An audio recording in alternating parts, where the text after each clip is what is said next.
Hello, welcome to my review of the game Western Front Ace, which is designed by Gregory and released by Compass Games. I will go through very briefly the components and just a little bit about how the game is played without going into detail about the rules, and give my thoughts on this game, and I will compare it a little bit with Gregory's other excellent game, Interceptor Ace, which is World War II, and of course Western Front Ace is a World War I game where you try to survive basically in one of these flimsy aircraft and see if you can score any victories, but really this game is all about trying to survive. And it is a narrative-driven game, which I particularly like these types, where it's not really about victory conditions as such. It's really just about trying to improve your skills and survive the war. So the game comes with a lot of content. You can play as 6 different nationalities and you can fly 60 aircraft, which are all included. There's a player mat, double-sided player mat, with a lot of different aircraft which have different stats, of course. And we've got a mounted board, a little map. There's also one for the Italian front. And the components are pretty decent, some fairly thick cardstock, a large amount of counters. I would say I really wish these fine little aircraft counters were, see if I can focus, were bigger, because there's some nice art on these and they're just tiny, which I think is kind of a shame. I do think it's almost odd that these maps are mounted stock, since, I mean, they're nice to have. It gives you a little bit of an idea of the front, but they're not needed actually. You can play just the same, just on your aircraft map has the same information as this does, so they're not really needed. And it's kind of odd why they chose to mount these, just two maps out of everything that comes with this game. But there are also a lot of extra tables that really aren't needed, but they just give you some added detail. If you want that, you can see exactly where is your particular airfield in the game. There's a way of finding where was the aircraft you shot down, where did that happen specifically. It's a little difficult, I apologize for the glare. And it comes with, on one of these, a way of giving your pilot a name, which I think is quite nice to have included. So a lot of extra things in the game that aren't even really necessarily needed, but are just a nice extra touch for sure. The game does come with a pad of log sheets, but unfortunately, like I find with a lot of these games, for some reason, I don't like this. It's one just purely practical thing is that it is very glossy paper, and with a pencil you can barely actually write on it. But more importantly, I find that there's just not enough room. You are supposed to have on 2 lines, potentially 3 sorties on per line, which I don't understand how you're supposed to be able to fit that in.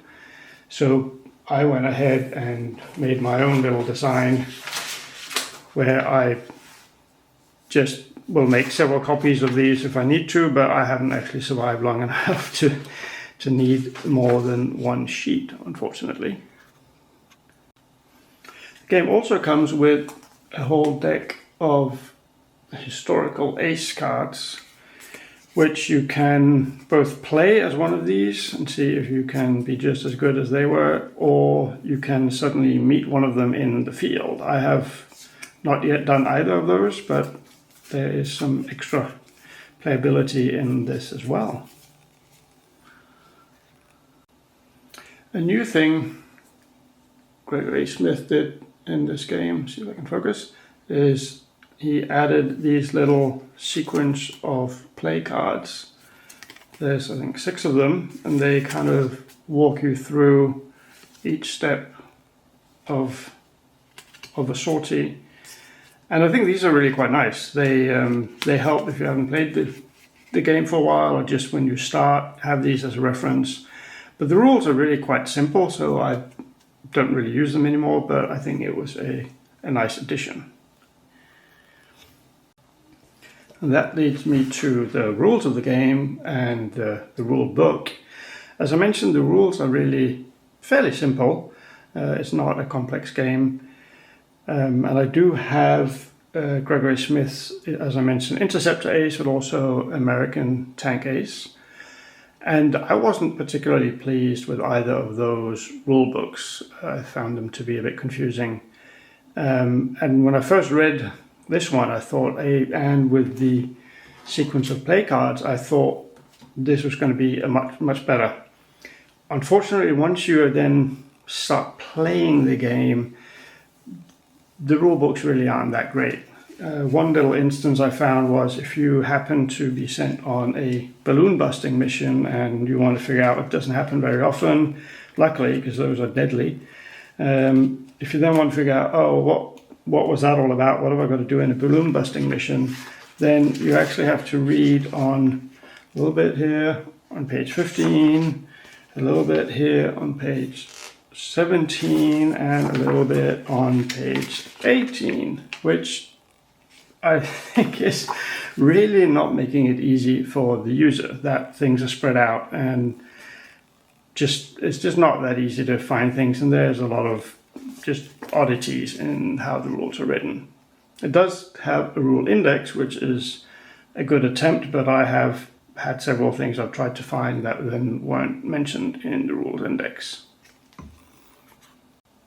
But that said, even though I think the rules, they could have been written better, they're not too bad, and once you play the games a couple of times, you'll get the hang of it. And Gregory Smith is very active on Board Game Geek and answers a lot of people's questions, so he's really there to help people learn the game for sure. So what actually happens during the game? So back in World War I, they would actually fly missions or sorties up to maybe even several a day, but on most of them nothing actually happened. So instead of flying a sortie, lots of sorties where absolutely nothing happens, Gregory Smith has made what he calls contact patrols. So you roll to see how many contact patrols will you have in a given month, and those are the ones that you kind of actually fly. And so you get a mission that can be a patrol on the friendly lines, over no man's land, in enemy territory, or it could be a balloon busting or a ground attack mission.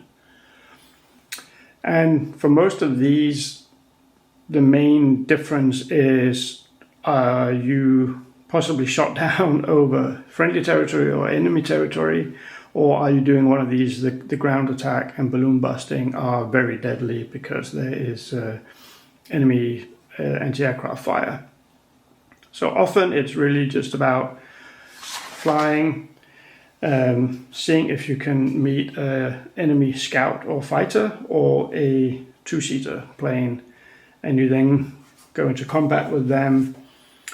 And this has made you are flying kind of against the same, using the same mats for the enemy as you are for your plane. Here I'm flying the British and meeting an Albatross, and you score hits on each other. Oops, it's out of the frame. It's down here. Where can you take damage before you're shot down? And it is played with the use of orientation, of how are the planes oriented against each other, and it is of course better to be tailing the enemy than him tailing you.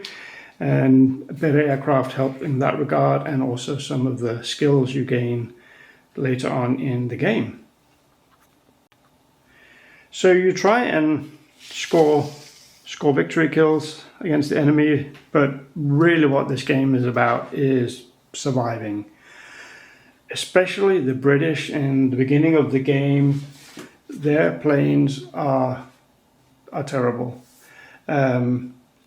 They have their weapons, they have a weapon value of 2, whereas some of the Germans have 5 at that time. So you're at a huge disadvantage, and you really have to just play defensively. And that's where some of the tactics come into this game, because there's maybe not that many choices to make in the game, but there are some tactical and slightly strategic in the way you earn experience. And how do you use that? You can kind of buy some skills and benefits. Where I found as the British, one of the important skills to get from the get-go is Sixth Sense, which means that a destroyed result against you just counts as 2 random hits, which is a huge deal, that you just get 2 hits instead of an immediately shot down. And the combat is done, as I said, with the orientation and then using these card draw. It's a pretty large deck of cards used to see what is your attack result and what is so it's the same card, what is your attack, happens in defense, and the bottom here is for two-seater defense fire. And I quite like this system of using cards. Gregory Smith uses it in his other Ace series. I think it makes it way nicer than having to look at a table, roll dice and look at a table, even though in effect it's the same thing, but it's just a nicer way of doing it.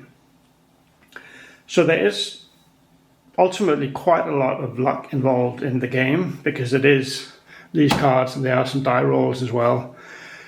But you can try by experience, you get some different abilities and they can improve your odds, I would say, and you can choose different defensive maneuvers at different times as well to try and get out of a sticky situation.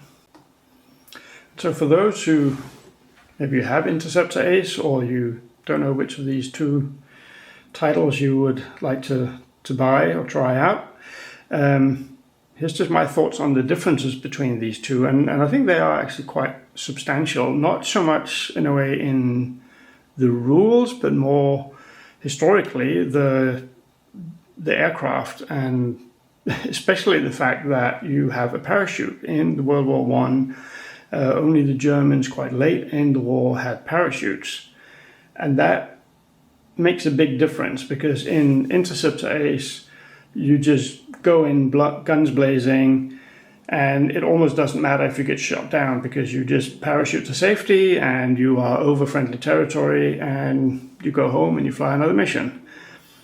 That doesn't work in Western Front Ace, because you do not have a parachute. You are often over the front lines or in enemy territory. So even if you do survive a crash landing, which is difficult to say the least, you are likely captured until the game ends anyway. So there's some big differences there, and I think I definitely prefer Western Front Ace. I think there's a few more sort of tactical choices you make, trying to maneuver into position, whereas in Interceptor Ace, especially the part where you are shooting down bombers, you are really just flying straight at the bomber and shooting at it. So there's not a whole lot of choices to be made in that game, I think. So my final thoughts on this game, even though, as I said, I'm not a big fan of the rulebook, that is not great, but you can work your way through it. There's help on Board Game Geek.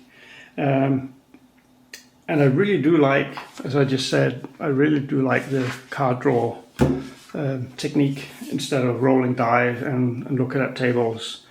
And this really is a great game. And the amount of replayability in this game is absolutely huge. Considering you can play as 6 different nations and you've got 60 aircraft to fly. it's actually astounding how much value and replayability there is in this game. I've only yet played as British.